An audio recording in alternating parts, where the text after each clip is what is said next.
വയനാട്ടിൽ മുണ്ടക്കൈ ചൂരൽമല അതിജീവിതർക്കായി നിർമ്മിക്കുന്ന കൽപ്പറ്റ ടൌൺഷിപ്പിലെ മാതൃകാ വീടിന്റെ വാർപ്പ് പൂർത്തിയായി. ജൂലൈയിൽ ഈ വീടിന്റെ നിർമ്മാണം പൂർത്തിയാക്കി ഗുണഭോക്താക്കളുടെ നിർദ്ദേശങ്ങൾക്കായി സമർപ്പിക്കുകയാണ് ലക്ഷ്യം.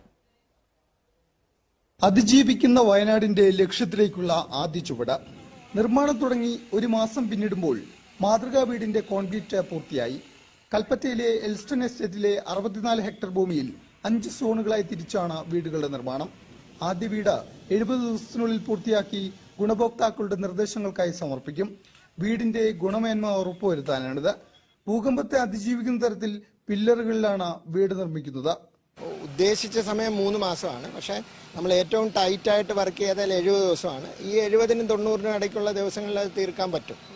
അപ്പോൾ ഇനി ഇപ്പോൾ ഏതാണ്ട് 30 ദിവസത്തോളം കഴിഞ്ഞു. അടുത്ത ഒരു 40-45 ദിവസത്തിനുള്ളിൽ ഇതിൻ്റെ കംപ്ലീറ്റ് ആവും. പക്ഷെ അത് നമുക്കിപ്പോൾ അതിനകത്തൊന്ന് മേജർ സ്ട്രക്ചർ പാർട്ടെല്ലാം കംപ്ലീറ്റ് ആയിട്ടുണ്ട്.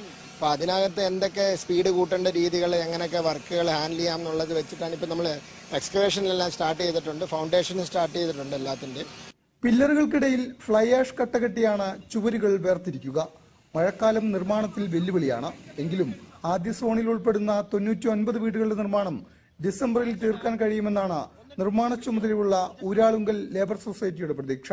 ആകെ 450-ലധികം വീടുകളാണ് ദുരന്തബാധിതരുടെ കുടുംബങ്ങൾക്കായി ഈ ടൌൺഷിപ്പിൽ വിഭാവനം ചെയ്യുന്നത്. മനോരമ ന്യൂസ്, വയനാട്.